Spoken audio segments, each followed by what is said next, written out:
সুন্দরভাবে সাজানো একটি অন্দরমহল। ভিতর থেকে রবি ঠাকুরের প্রেম পর্যায়ের একটি গান ভেসে আসে। মঞ্চে যখন আলো আসে দেখা যায় সামনের অংশের একটা দিকে বসে আছেন গৃহকর্তা প্রতিম মুখার্জি। তার সামনে একজন রয়েছে, তার বয়স ৩০-৩৫। তার সঙ্গে প্রতিমবাবুর কথাবার্তা চলছে। আর একটু দূরে একটা চেয়ারে এক ব্যক্তি বসে আছে, মানুষটা ঝিমোচ্ছে এবং মনে হচ্ছে লোকটি নেশাগ্রস্ত। ইনি প্রতিম মুখার্জির ভাই প্রলয় মুখার্জি। আর ওই যে যুবকের সঙ্গে প্রতিম মুখার্জির কথা চলছে সেই যুবকের নাম অনল চ্যাটার্জি। এইখান থেকে নাটক শুরু। প্রতি বেলচাবতী মধ্যে এদের এই কথার ফাঁকে দেখা যায় পর্দা সরিয়ে দরজার পাশে শিলা এসে দাঁড়িয়েছে। সে এদের কথা শুনছে। প্রলয় বলতে থাকে, এই যে অনল, বলো তো, এই যে 6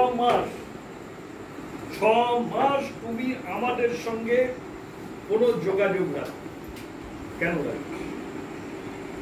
বলো কেন রাখো? কি হয়েছিল তোমার? কোথায় ছিলেন? তুমি একবারও ভেবেছিলে শিলার কথা? ভেবেছিলে? আমি দেখেছি আমাদের ওই হাসি খুশি মেয়েটা এরকম যেন হয়ে গেছে। আমার খালি কি মনে হয় জানো, যে মুখ বুঝে একটা অপমান সহ্য করে চলেছে। এরকম একটা সামান্য ব্যাপার নিয়ে পড়ায়। সামান্য? ও, তুমি এটাকে বলছো সামান্য ব্যাপার? আমি বলতে বাধ্য হচ্ছি অনল, তুমি না তোমার বাবা মার মতোই অত্যন্ত উন্নাসিক এবং মাথা মোটা। প্রতি বলা বলে তোকে সাবধান করে দিচ্ছি ছোট, কাউকে অপমান করার অধিকার তো নেই। শুনুন ছোট কথা, আপনার ভাইটিকে আমি বিয়ে করতে যাচ্ছি, তাই আমাকে শাসন করার অধিকার হয়তো আপনার আছে, কিন্তু আমার বাবা মা সম্পর্কে আপনার কোনো অসম্মান সূচক ব্যবহার, শব্দ ব্যবহার করতে আপনি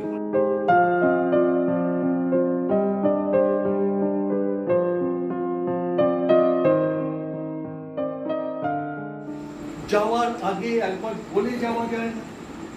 ওর কাছে এগিয়ে যায়, এটা আমার হাতের এই এঙ্গেজমেন্ট রিং। হ্যাঁ, এটা আমি সবার সামনে তোমার আঙুলে পরিয়ে দিয়েছি।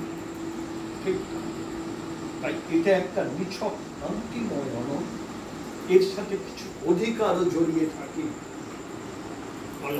হ্যাঁ অবশ্যই, সেটা তো বলার অপেক্ষা রাখে না শিলা।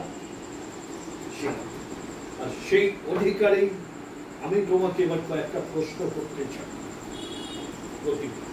একটু এটা বোধ হয় ঠিক হচ্ছে না মামনি। শোন, এই ছোট, চল আমরা সবাই মিলে বাইরে গিয়ে কোনো একটা রেস্তোরাঁয় ডিনার করি। প্রলয় ওখান থেকেই হাত নেড়ে আপত্তি জানায়, ঠিক আছে তুই তাহলে বাড়িতে থাক, আমরা 3 জনে মিলে বাইরে যাচ্ছি, আজকে আমরা খুব আনন্দ করবো, 10 midnight।